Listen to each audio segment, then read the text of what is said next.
Good morning, cybergirls and other cybersecurity enthusiasts. My name is Dawn Lumbi, and I'm the program officer at the CyberSafe Foundation.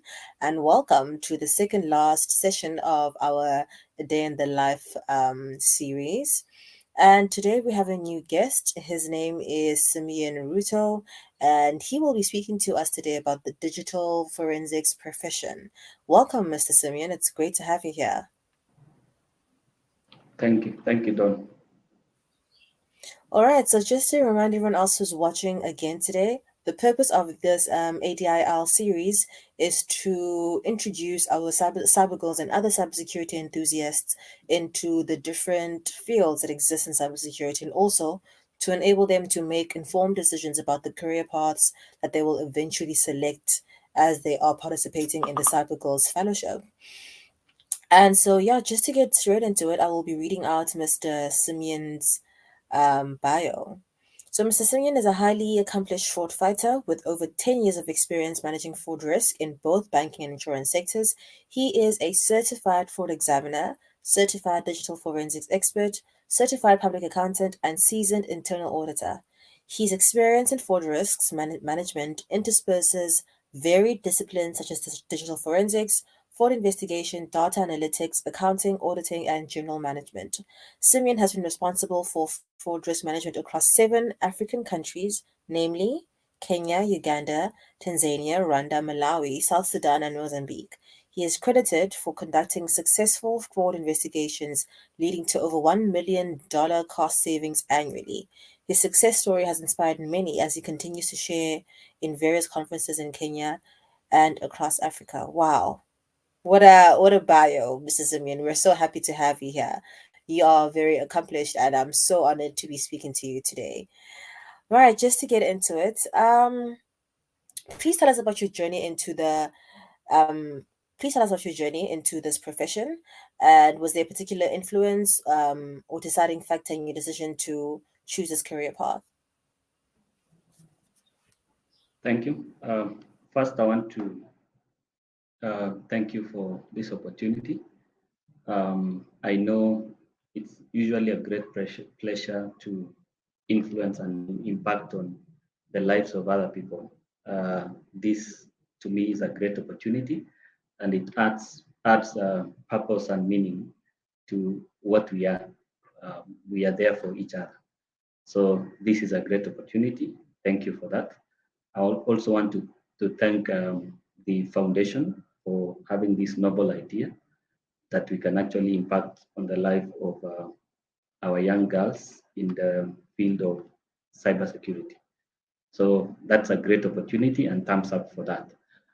To the specific question, for me, I think while growing up, I wasn't aware, let me say, of the existence of such a profession or such a career. So to me, is a matter of going through the life journey and getting to learn here and there. To a point, I found myself here. I cannot tell you specifically that I had this as part of my ideas, but yes, life happened. So I started my career way back in the bank, just as a credit analyst. Then I developed my interest in internal audit. I transitioned to internal audits. Then within internal audit, I was more keen in the areas of technology and areas of investigation. So then that now navigated my journey into the field of forensics. So I started just by doing basic fraud investigations and also looking at the fraud risk management as a whole or from a holistic point of view.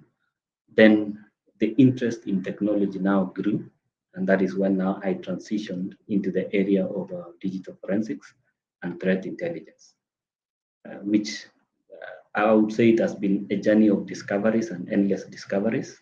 And the biggest growth for me has been interacting with professionals in the industry and also outside the industry, getting to know what is happening, what is the latest, and now the passion to learn more and more has now drove me to where I am currently.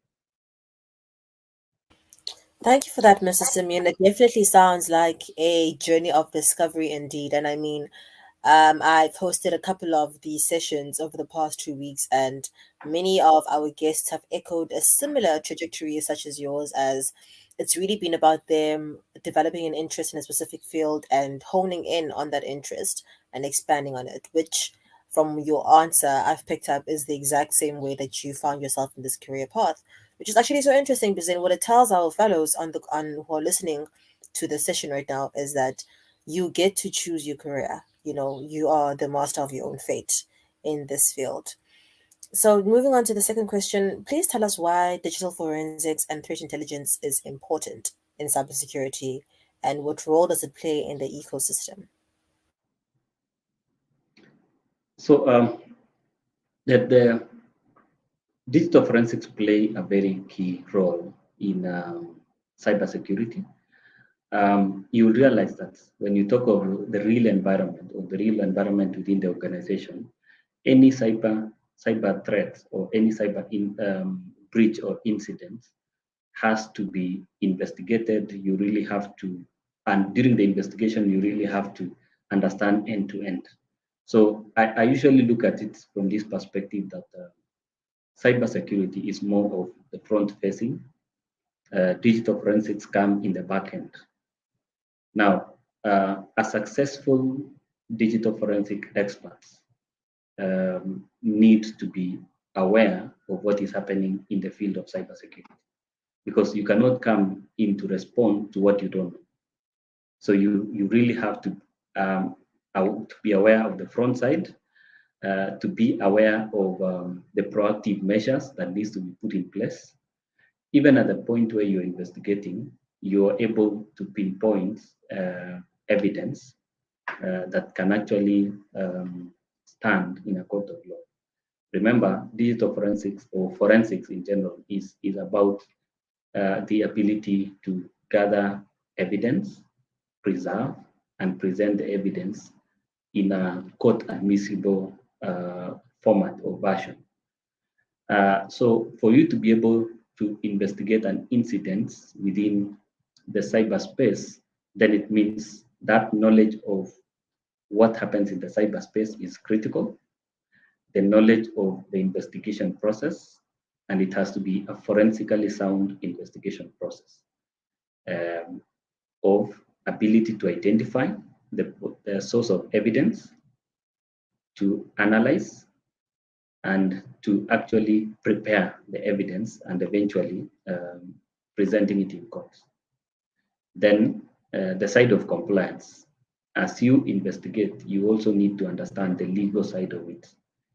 What are the regulatory requirements and so on. So that is where forensic come in within, or there's an interspersion between forensics and cybersecurity.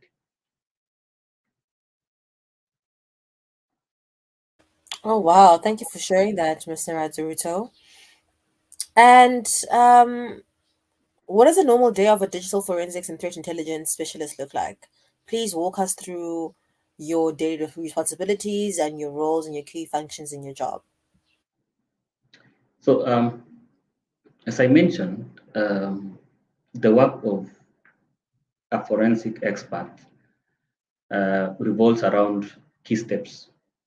And this would therefore mean that at any given day, you are either handling one of the steps, and these are the steps. The first step is collection of digital evidence. That is the first responsibility of a digital forensic expert. So from determining where the evidence lie and how to collect. And remember, when you talk of collecting, you have to collect it in a forensically sound manner. So forensically sound manner means just taking the basic of, let me say, a flash drive. If you plug in the flash drive into the suspect flash drive into your device or into your machine, and it would definitely have to initialize. So having to initialize it means you will have written some footprint on that drive. So for us, we're saying that is not a forensically sound manner. So right from collection, you have to do it in a manner that will be forensically sound. It will not, it means your process should not interfere with the target drive, should not leave any trace, and you should be able to gather evidence that can actually stand in a court of law. So that is step one. The second step is preservation of the evidence. So you might find the actual crime is currently ongoing. So how do you ensure that you're able to stop it and able to recover or collect evidence without, number one, damaging the evidence and without causing further destruction? Digital evidence is usually fragile. So for you to be able to collect without destroying the evidence and therefore not compromising the quality of your investigation. Then the next step is evidence analysis. So evidence analysis is now the review of the evidence that you have, be it in form of hard drives, in form of maybe an image of maybe emails, the server, and so on. So that's the kind interacting now with the kind of tools, the forensic tools that you have to be able now to gather the evidence and to be able to have the evidence in a court-ready version. So analysis is very wide because you have to deal with so many types of tools depending on the kind of media that you have or depending on the kind of technology that you're interacting with. So on a daily basis, you could be having different cases in different stages. So these are some of the roles or the daily routines that you would be doing.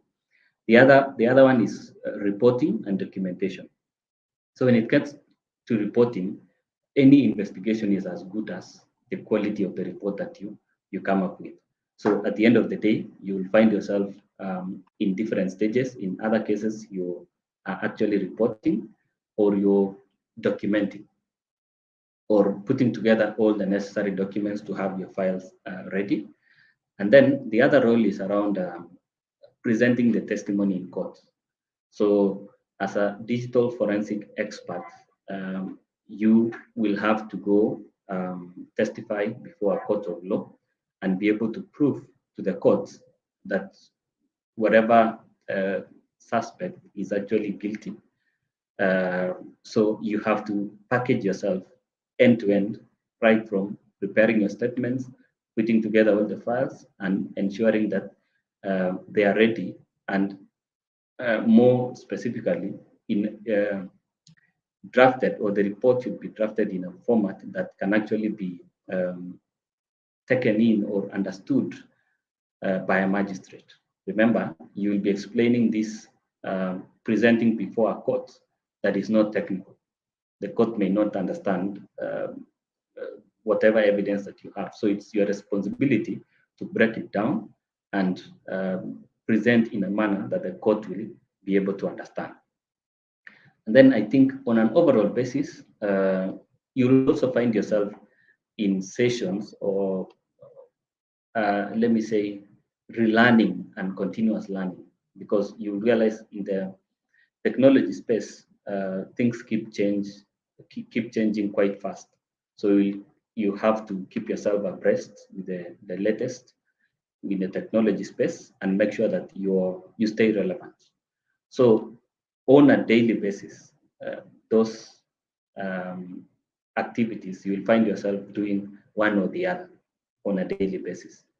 Yeah.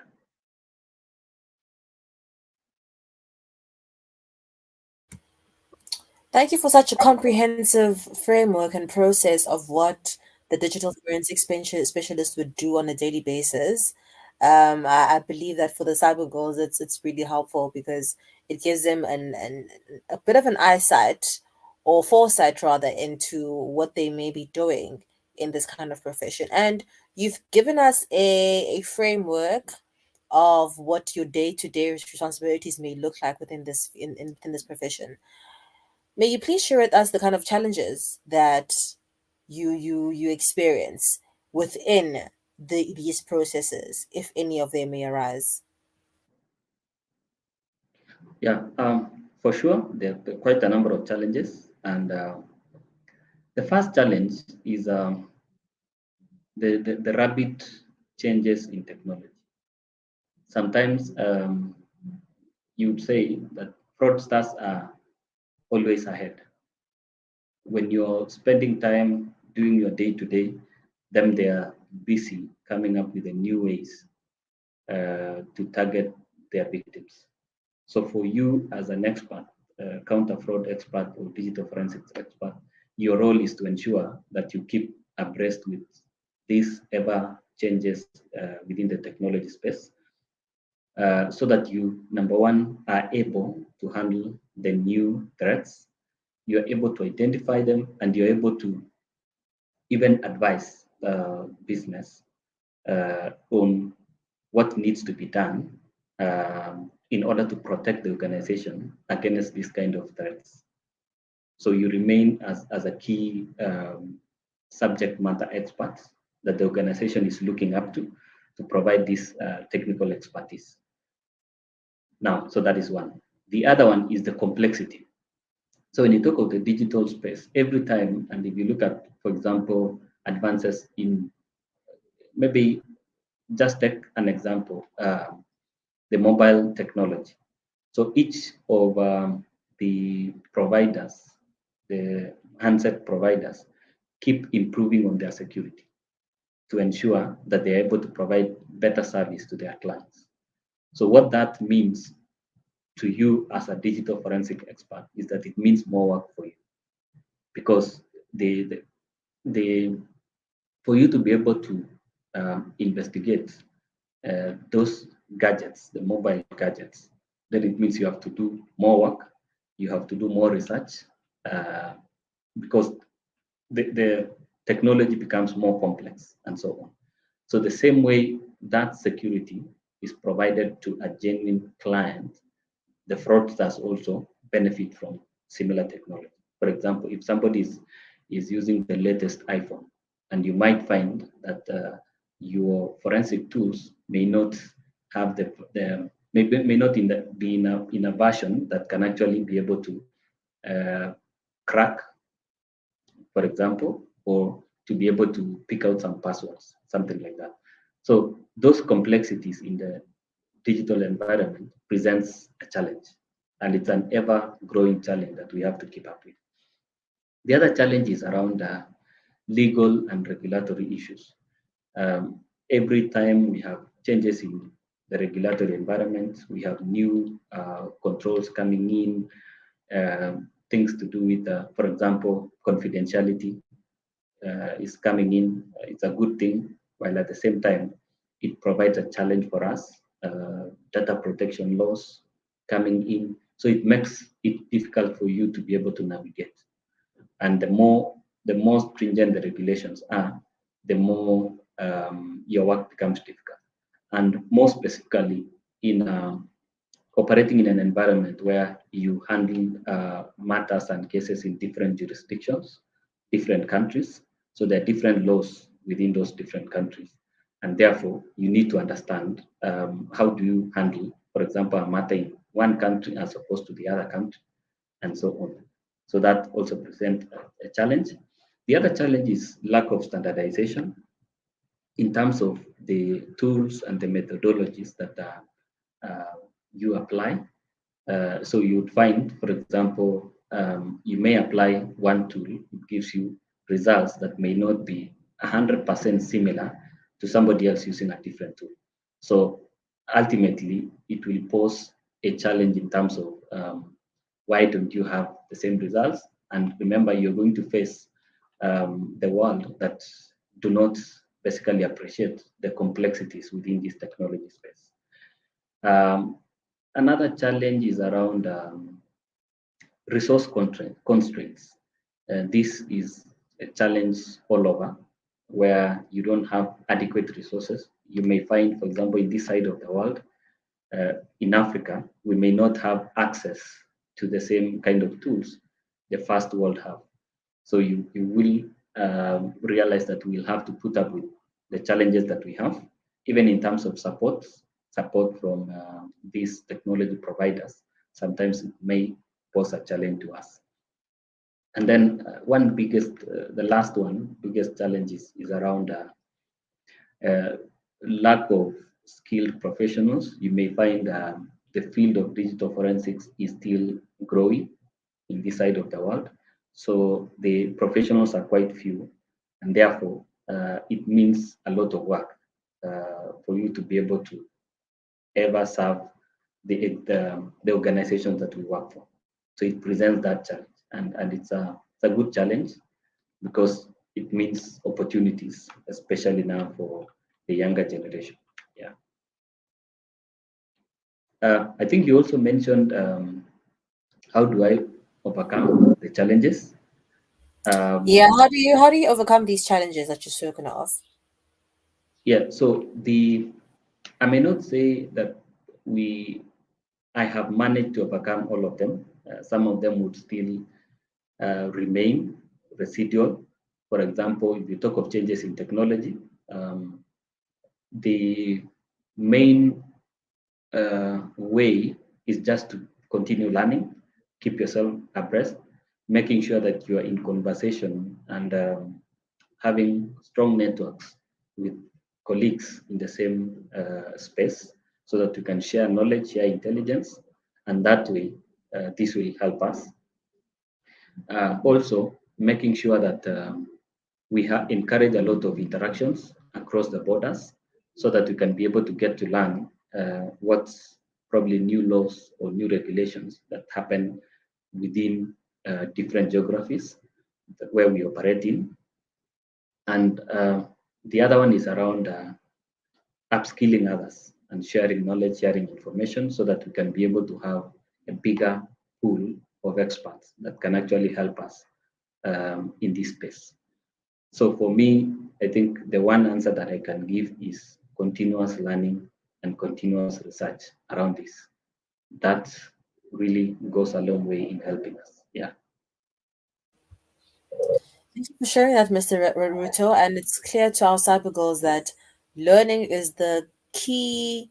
It's the key thing in cybersecurity, because as you said in one of your earlier responses, technology is always changing, and because of that, the problems that you will encounter in cybersecurity in any aspect of cybersecurity will continuously change. And in order for you to be able to solve those problems, you have to continuously learn and research and interact across the board. And sure.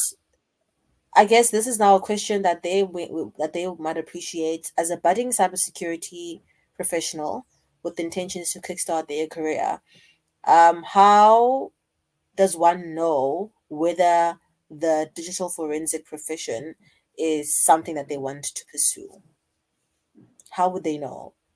What deciding So factors would they use to decide whether they want to pursue this specific field?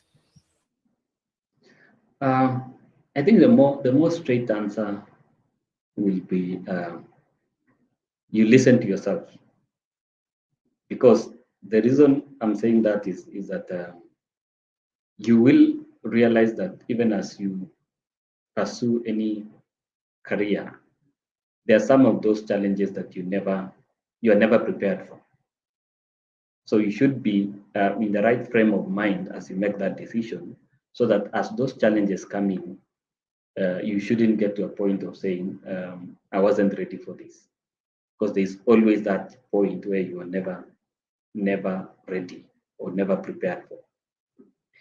But as a way to just guide someone in terms of getting to make that decision, I think the field of digital forensics requires someone who has, number one, let's say, interest in technology.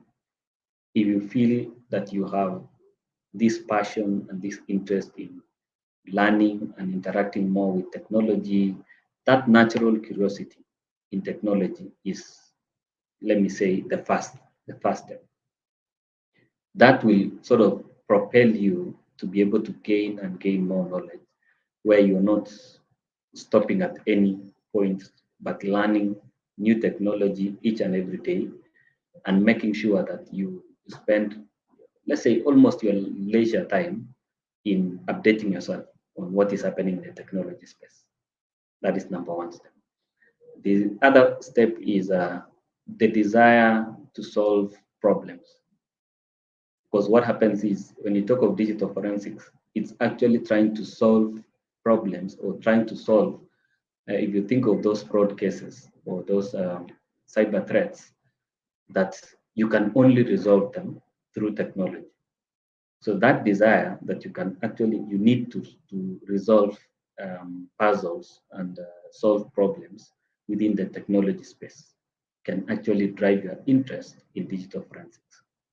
There is also the sense of justice, where you're saying you need to tackle and fight criminals, because the criminals in the cyberspace are actually using their knowledge in order to benefit from the victim organizations. So if you have that sense of justice where you would actually want to handle and fight criminals, then that now takes you to a better level or bigger level where you have interest in digital forensics in order to solve these problems. And then there's a lot of discussion around what is the future. So technology is ever growing, and as it grows, it comes with it new challenges in terms of new threats. So if you want to probably package yourself in a way that you will be relevant for a longer period or relevant in the future, let me say that digital forensics is also another area where you can consider, because there is no day the reliance on technology will be eroded. We continue increasing reliance on technology, and therefore you as an expert or as a career, as a professional, you will be relevant into the future. And it would actually mean that you have a bigger job security. If that is what you're seeking, that will also give you that kind of security. And maybe lastly, you can also look at it from the perspective of you need a job that pays well, can drive you to this field. You can be well compensated, especially if you're solving problems. You'll have your job security and the compensation is good. So those ones can drive you into that. Yeah. Thank you for sharing that, Mr. Rato. So, a desire to solve problems, a commitment to, and having a commitment to a sense of justice, and also the economic empowerment. That's you. Yeah. And you've said all of that. You share with us hack to learning a new skill and adapting to your environment.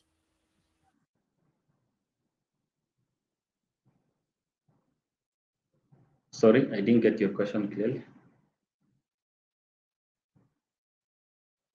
Oh, so the question is, what is your hack to learning a new skill and adapting to a new environment?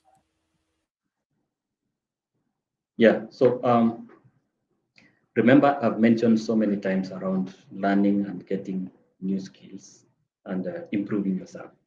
So definitely, yes, you need to be able to grow yourself along these lines.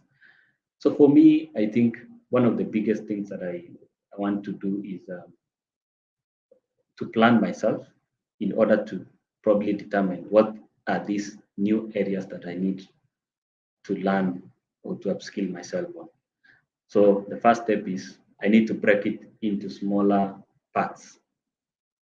Saying, for example, I need to learn digital forensics. So I break it into smaller parts. What areas?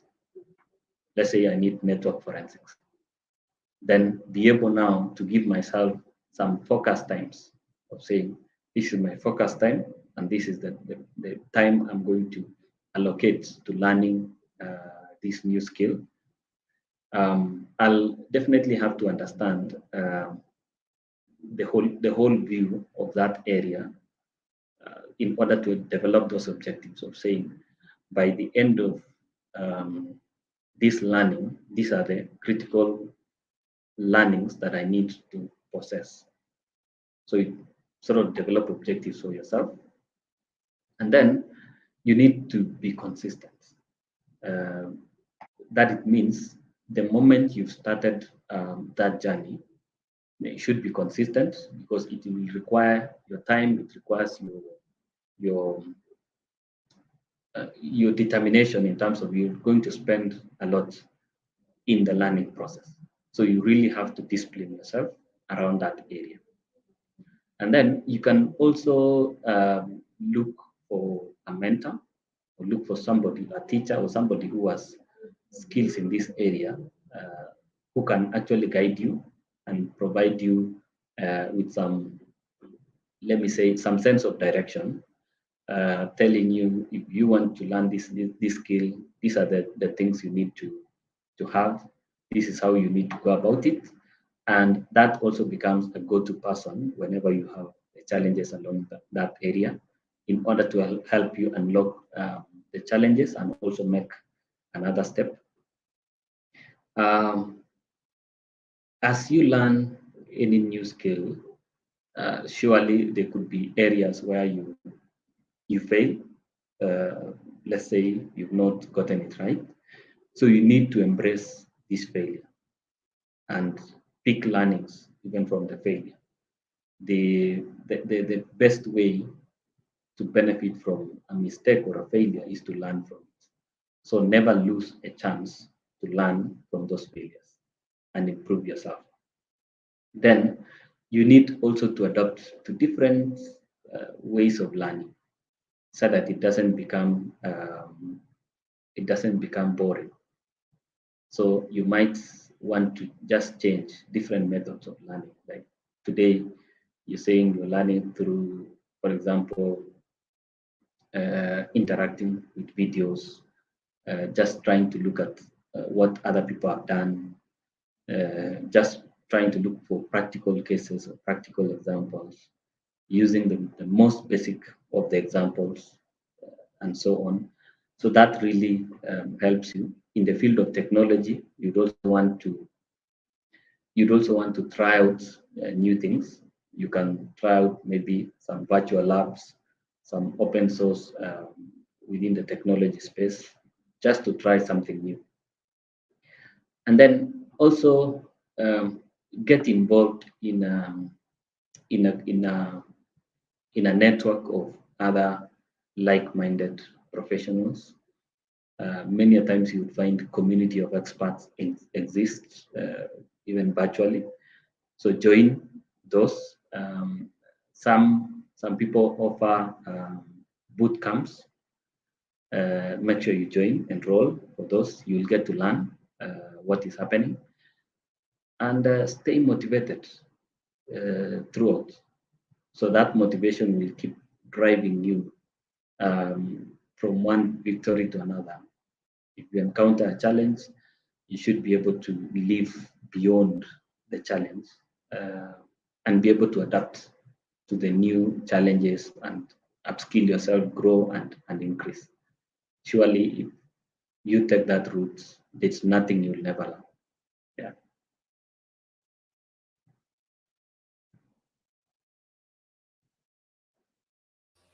Those are such valuable insights, Mr. Rato. Thank you so much for that. And now we will be giving our cyber girls and anyone else who's joining on this live stream to drop in any questions that they'd like to ask Mr. Rato. Please, I'll be taking three questions, so please drop in your questions as quickly as you can, and we will move on to the very last question that we'll be asking. Looking back at your journey, what would you say to your 21-year-old self? Very simple. The future is bright. I wish I had a chance.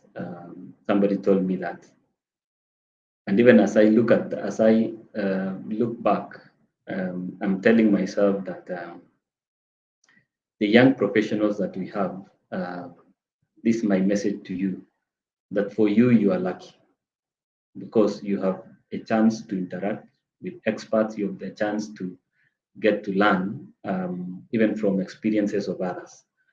Some of us, we didn't have such a chance. We were just groping in the dark. and somehow we saw some light. So for you, it's different. You're seeing the light before you get there.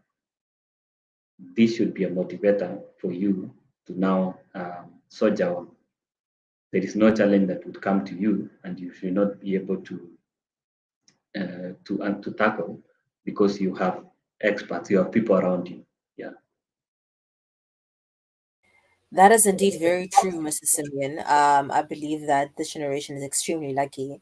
I mean, to have programs such as the Cyber Girls Fellowship that are being provisioned to women across Africa to be able to learn a skill, that in itself embodies a kind of luck that this generation has. So you really can be and do anything that you want to do as long as you put your mind to it and you are consistent. So we have a question from Wairimu Maina, and she says there are many types of digital forensics, for example, mobile forensics, network forensics, email forensics, Windows forensics. Do I have to master all of them? Um, they they are. I agree with you. They are different types, but remember they are all interrelated. So in terms of the process, the methodology is just similar. The only difference is how evidence lie within these different spaces of technology, whether in mobile devices, whether in the network, whether in emails, and so on. So as you learn, particularly you'll find yourself learning one, but the same knowledge is applicable in almost all. The other difference could be in the kind of tools that you apply in each of the spaces, the technology spaces. But in terms of the process, in terms of the methodology, is just the same. And just also to encourage you is the moment you try your hand in one, you'll find yourself demanding for more. That curiosity, for example, if you learn around computer forensics, that curiosity will drive you to email forensics. Then tomorrow you ask yourself, and how about the network? What is the different things in the networks? So that way you will find yourself um, trying to master all of them, and you will not apply a lot of pressure. Yeah. So there you have it, Warimu. You need to stay curious. And we have our second question from Priscilla Azilafo. And she is saying, how can we find these networking groups and boot camps? I guess this is in line with the insight and the cornerstone of continuously learning. So the answer is these boot camps are there, and especially most of them are tailored towards the tools and the solutions that are there in the market. So you'd find various providers, they keep coming up with boot camps in order to increase the penetration for their specific solutions. So my straight answer is they are there. The moment you are into the space, you'll just find them, because from every year, each provider is trying to come up with something new. So the moment you subscribe to one of them, you'll get to learn about the other, and you'll get to learn about what is happening. Yeah.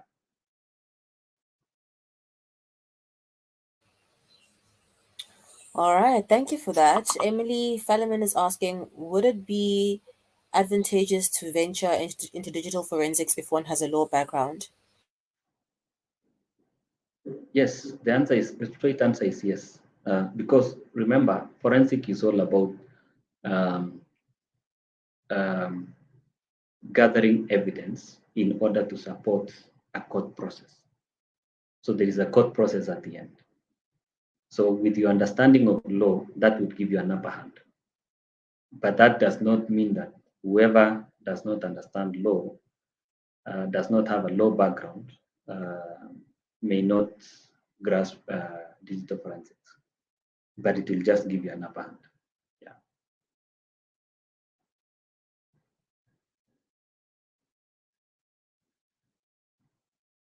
All right. Do we have one last question?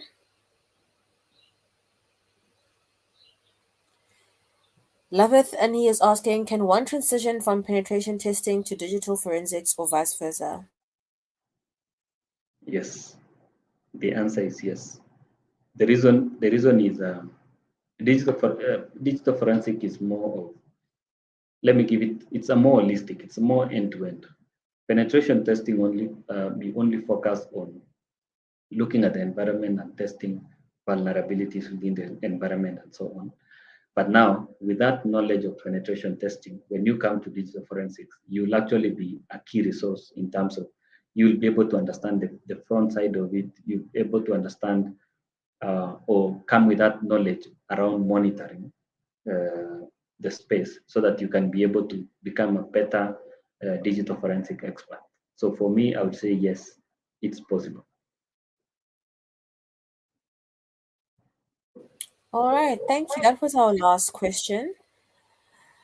Thank you so much for joining us, Mr. Simeon Ruto. We have loved having you here, and thank you so much for your comprehensive responses and everything, and just how structured you have been throughout our conversation. We'd like to thank our technical partners for sponsoring the session, which include Infosec Institute, Cisco Networking Academy, the Practical DevSecOps, ArcX, Microsoft, ADC, and ATO, Security Blue Team, Hack the Box, Checkpoint Secure Academy, AWS Training and Certification.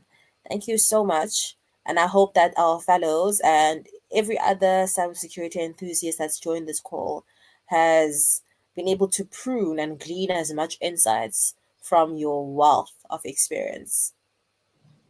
We're wishing you all the best in your career, and thank you. Thank you. Thank you so much for this opportunity. I'll be grateful.